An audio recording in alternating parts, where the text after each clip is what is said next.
Muito bom dia, boa tarde, boa noite. Dia 12 de janeiro de 2026. Mais um dia maravilhoso do Devocional Intencional. Hoje, continuando a história de Gênesis, entramos, enfim, na história de José. A história de José é uma história cheia de nuances, onde eu vou precisar ir falar um pouco mais adiante e depois voltar para você entender o contexto histórico dessa parte de Gênesis. A história de José vai durar 14 capítulos ali, a gente finaliza o livro de Gênesis. Eu vou, inclusive, ao finalizar Gênesis, antes de passar para Êxodo, eu vou fazer um compêndio da história todinha, e aí só da história, que é para nós sintonizarmos juntos na leitura da Bíblia, efetivamente. Hoje eu vou ler Gênesis 37, 38 e 39, e quero que você acompanhe comigo aquilo que eu acredito muito que o Senhor falou comigo durante essa leitura.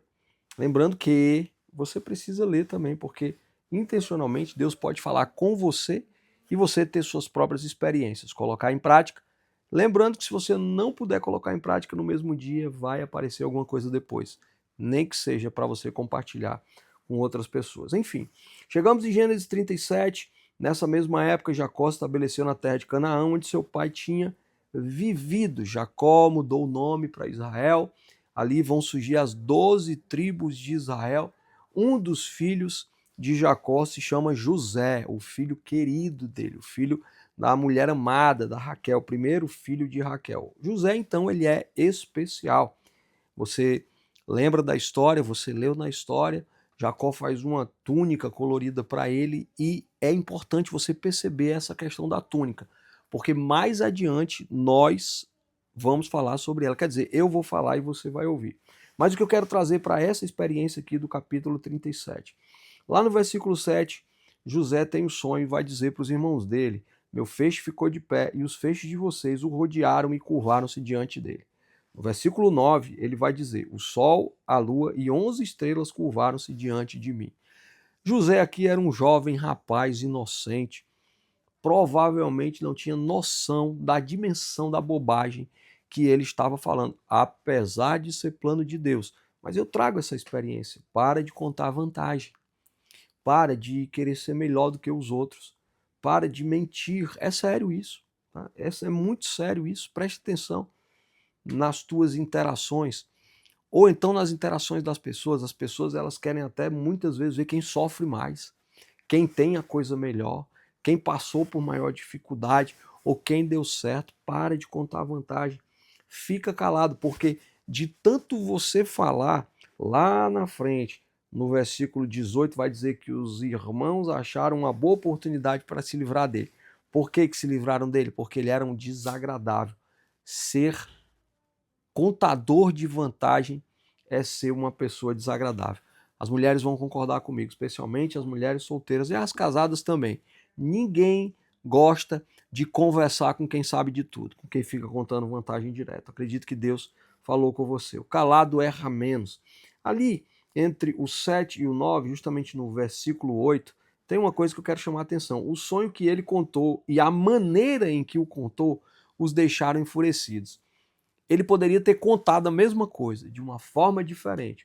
Aqui, José, ele precisa fazer um curso de comunicação para ele aprender mais como falar as coisas.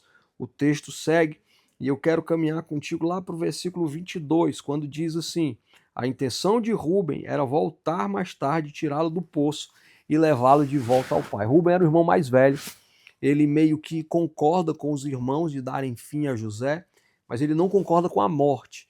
Ele diz assim: vamos colocá-lo no poço. Ali, Rubem estava sem coragem de dizer para os irmãos que ele ia se posicionar. Então ele fica em cima do muro. Não fique em cima do muro, seja lá no que for. Poderia até contar a história da internet, de que o camarada estava andando do lado do muro, os anjos celestiais chamando para o lado do céu e o diabo não fazia nada do outro lado do muro. Quando perguntaram para o diabo por que ele não entrava em campanha também, ele responde: porque o muro é meu. No versículo 29, mais tarde, Rubem foi procurar José na cisterna, mas ele não estava lá. Então rasgou as roupas, versículo 30, em sinal de desespero, e interrogou os irmãos: O menino não está mais lá. O que vou fazer? a falta de posicionamento de Rubem na vida com relação à sua condição de irmão mais velho, nesse caso, acabou gerando um problema grande que ele aqui nesse momento não sabia como justificar.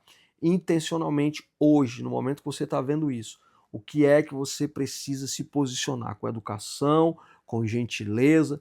Inclusive estou me lembrando de uma pessoa que me fez uma pergunta um dia desse. Por que que eu e as minhas amigas só atraem homens que não prestam? Fatidicamente é falta de posicionamento. Eu falei dessa questão de relacionamento, mas pense onde for. Às vezes você precisa se posicionar na escola, às vezes precisa se posicionar na faculdade, no seu trabalho. Se posicione com respeito pelas outras pessoas. Capítulo 38 tem uma história de um homem chamado Onã, que eu não darei evidência a ela aqui, mas eu quero que você aprenda alguma coisa. Eu estou te provocando a aprender alguma coisa com essa história de um homem chamado Onã, no capítulo 38. Se você aprender, compartilha comigo. Versículo 26, Judá reconheceu de imediato os objetos e disse, ela está com a razão, é eu que estou errado. Uma das frases mais difíceis do ser humano dizer na vida é, eu errei. O ser humano arruma desculpa para tudo, justificativa para tudo. Judá cometeu um erro com a sua nora, mas aqui, uma vez que foi revelado, porque ele não sabia que era com ela, ele assume e ele responsabiliza-se por aquilo que ele fez. Mais uma vez nessa história, Deus está dizendo, a culpa pode não ser sua, mas a responsabilidade é. O que é que hoje você precisa fazer para se levantar desse problema que você se meteu e, enfim, entrar na solução dele? Passei para o capítulo 39, versículo 2, vai dizer assim, mas o Eterno estava com José, e tudo dava certo para ele, de tal forma que acabou indo morar na casa de seu senhor egípcio. Potifar reconheceu que o Eterno estava ao lado de José e abençoava tudo o que ele fazia. Claramente, a diferença de José, e mais na frente nós vamos ver isso, era que Deus estava com ele, inclusive Deus já estava com ele quando ele falava bobagem, segundo o devocional que eu estou compartilhando com você.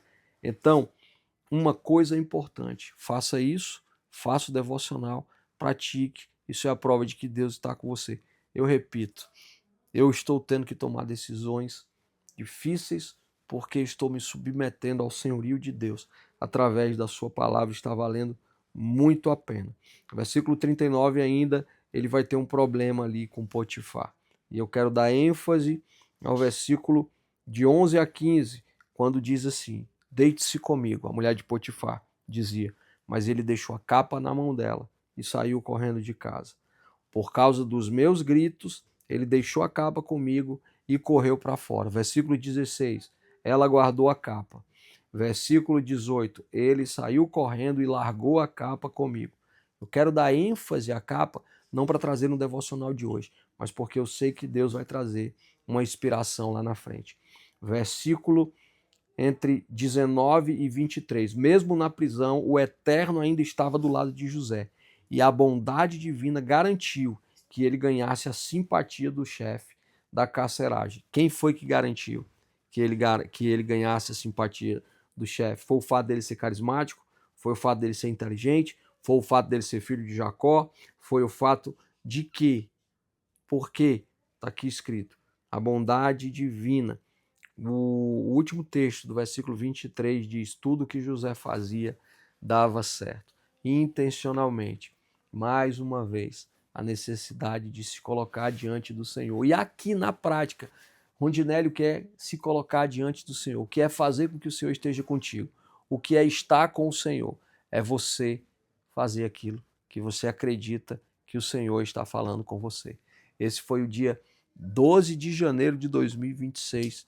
Espero que Deus tenha falado com você, se foi aqui ou se foi através do seu próprio devocional intencional que você pratique. E faça valer justamente isso.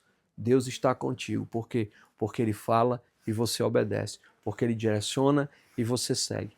Porque nós estamos nos submetendo àquilo que Ele tem para as nossas vidas. A gente se vê já já no dia 13 continuando a história de José, lendo os versículos 40, 41 e 42. Lembra, se Deus falou com você, ó, compartilha aqui comigo, dá o teu testemunho. Eu quero saber também o que está acontecendo com a tua vida.